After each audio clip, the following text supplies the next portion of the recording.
اللهم لك الحمد عدد خلقك، لك الحمد زينة عرشك، لك الحمد مداد كلماتك، لك الحمد يا حبيبي حتى ترضى، ولك الحمد إذا رضيت، ولك الحمد بعد الرضا. اللهم صل على أشرف مولود وأكرم محمود وخير ما في الوجود.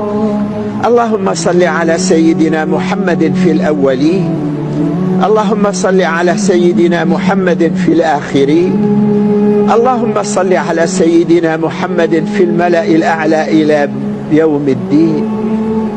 اللهم إنا نعوذ بك من غنى يطغينا، نعوذ بك من فقر ينسينا، نعوذ بك من صاحب يؤذينا، نعوذ بك من دنيا تشغلنا وتلهينا.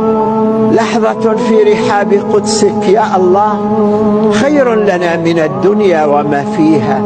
في رحابك الأمن والأمان، في رحابك السلامة والإيمان. أي كرم منك أن نجلس بين يديك، نناجيك فنسمعنا، نسألك فتعطينا، تطل من عليائك تقول يا ملائكتي أما نظرتم إلى من أحبوني، أما نظرتم إلى من جلسوا في رحابي يذكروني، أما نظرتم إلى من تركوا الدنيا وجاءوني. يا الله اجعل هذا البلد آمنا مطمئنا رخاء سخاء، وسائر بلاد المسلمين. يا أكرم من أعطى، يا أكرم من أعطى، يا خير من سئل. نعوذ بك من الموت وكربته، ومن الهم وحزبته. يا الله يا كريم، أليس فينا عبد مؤمن إن قال لك يا الله قلت لبيك عبدي؟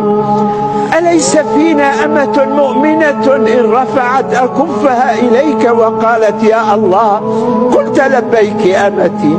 اللهم آمنا يوم يخاف الناس، واسترنا يوم يفضح الناس، وارحمنا يوم يعذب الناس.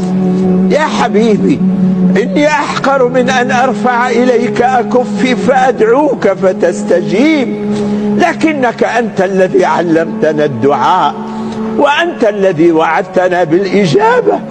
اللهم لا تخرجنا من هذا المكان إلا بذنب مغفور، وعمل مقبول، ودعاء مسموع. أجب دعانا بكرمك